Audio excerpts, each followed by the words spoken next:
Well, Governor, thank you very much for that speech and indeed for taking questions from me. Before we get to policy, let's go to the loss of your 2IC Guy Debelle. You were told, I think, on Thursday night, he was in the box seat to be governor. Had you any inkling at all? No. I found out just earlier this week. It came as a surprise to me. We've worked very closely on issues over 25 years, and I was as shocked as everybody else. So Guy Debelle was only recently reappointed as Deputy Governor for a term, another term. What was his explanation for the decision to leave? Well, he's probably better off answering that question, but he says that he's long had this interest in climate change, and his another very strong interest is in capital markets.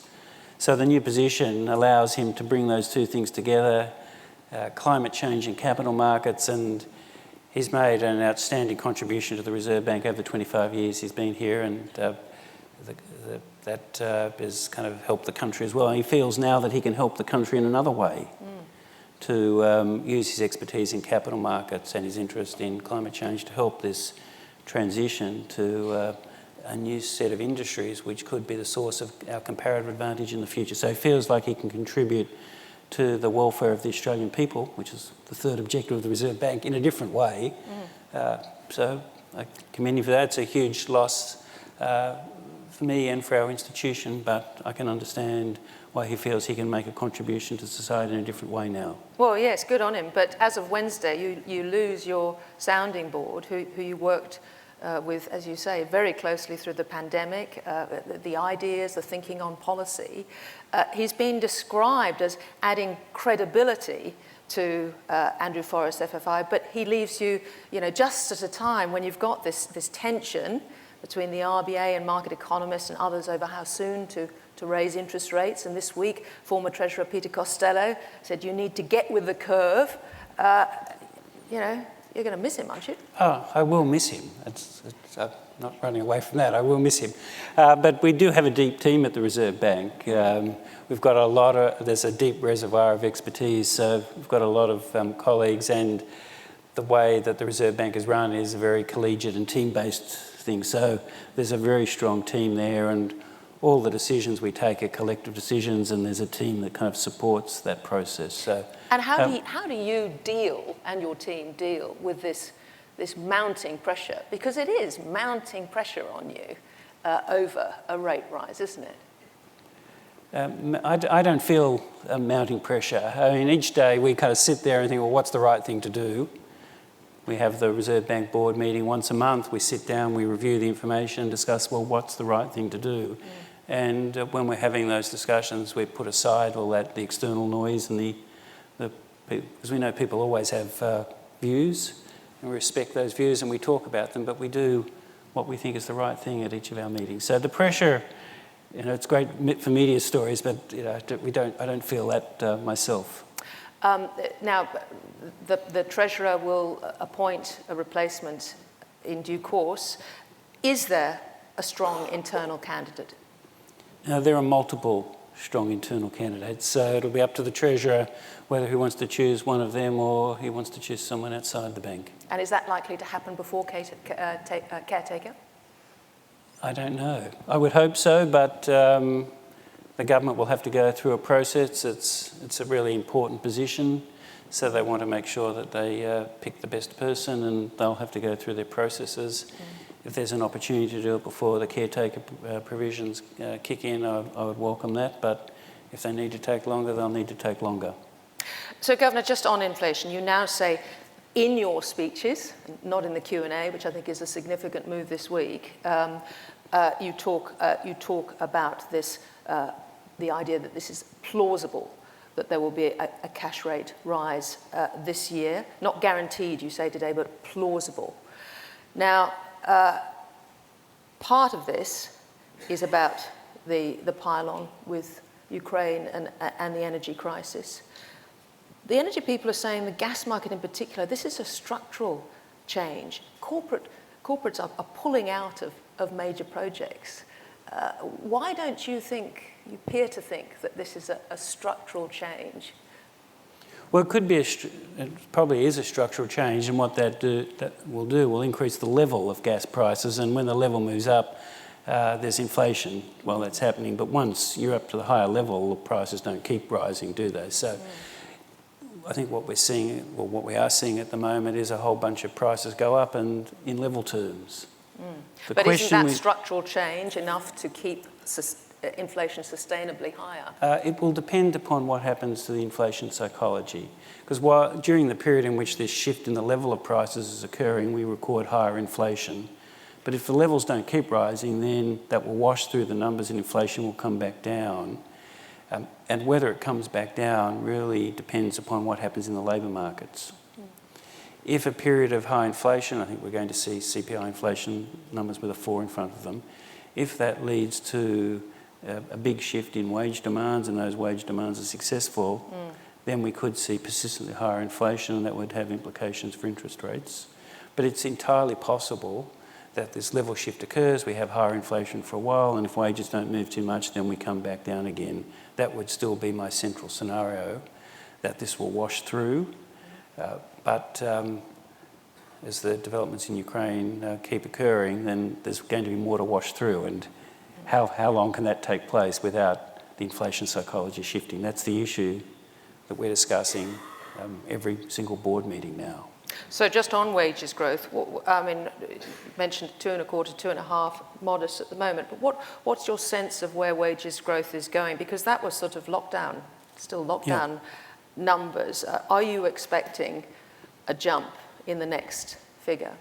A jump. I'm expecting an increase and a kind of a steady, gradual increase. I mean, most of the people in this room probably know of people who are getting very big wage rises. In professional services, in legal services, in IT security, banking, risk management, compliance, people are getting big pay rises. And most of the people in this room work in that world. But we've got to remember that most Australians don't work in that world. Most Australians work in a world where their pay rises are 2 point something. Teachers, people in retail, in hospitality, most people in hospitality, in the public sector. So the lived experience of most Australians is a wage increase starting with 2. When we talk to businesses every month, and we normally do 100 to 150 kind of interviews a month, and we ask what the wage increases are like in their business in the next year, the number staying 2 to 3. Of course, that could change if the inflation psychology changed, but I think people in our profession have got to be careful not to translate what's going on in our profession to what's going on out there in the lived experience of most Australians, and most Australians are still only getting wage increases of 2 point something. Right. I hope that will turn into 3 point something, but it's going to take time. All right. I'd like to put to you a scenario that CBA Chief Economist Stephen Mulharrick put this week. Credit card data spending was strong, February into March, CBA. He said CBA sees December quarter CPI for the end of March. The headline rate will be 4% or above, the underlying 3.5%. In the middle of May, when we get the next wages number, he thinks that will show acceleration. Yep. So by June, he says the RBA will be ready to hike. By then, New Zealand, Canada, the UK, and the US will have hiked. Now, is that plausible? He seems to have a better crystal ball than I do. But is it plausible, a June hike? Yeah, I mean, there are a whole range of scenarios, and I said before, at every single meeting, we sit down, we look at the data, and we make what we think is the best decision. There are plausible scenarios still where rate rises don't occur for a long time, well into next year or even further. So, but as early as June, June is plausible. I don't want to kind of put a particular month on it, but we'll look at it. We'll look at every month and the data we have. So. Presumably there's a certain configuration of events that could lead to an earlier increase, but it's also plausible that it gets pushed out again further. We just, it's very hard to predict what's going to happen, is it? And I heard Stephen, he's got to I wish I had his crystal ball. Yes, yes. Governor, your term finishes 2023. Will you extend? And has Guy Debelle's departure changed your thinking at all on that? It hasn't changed my thinking. The job that I have, it's kind of it's a huge privilege and honour to have it, and whether I stay on beyond the current term is really a matter for the government. It's a job of it's a privileged job, but it's also a job of public service. So I feel very strongly about public service. So I would do whatever I was asked to do. Can I ask one final question, which is that central banks around the world worked very closely during the GFC with each other. Now, that was a scenario about lowering interest rates, obviously. I'd really like to know how much you are all in contact as a result of the events in Ukraine, or in terms of some sort of coordinated move or agenda, or is the fact that Australia and Japan's inflation situation so different from the US and the UK means that that's not really happening? Well, I chair at the Bank for International Settlements, the Committee on the Global Financial System. So we had a meeting last week, and the developments in Ukraine were clearly the issue that we were talking about. And tonight, Friday night, 11 p.m. till 1:30. Saturday morning, I'm speaking with the governors of all the central banks. We've got a kind of a regularly scheduled meeting tonight. So you can imagine what the topic will be on tonight's discussion. But the idea that there's some coordinated policy response, we don't really talk in those terms. But there was during the GFC. There was, and that was largely because financial markets had frozen, and the central banks needed to unfreeze those financial markets. And at the moment, I don't think there's a need for a coordinated policy response.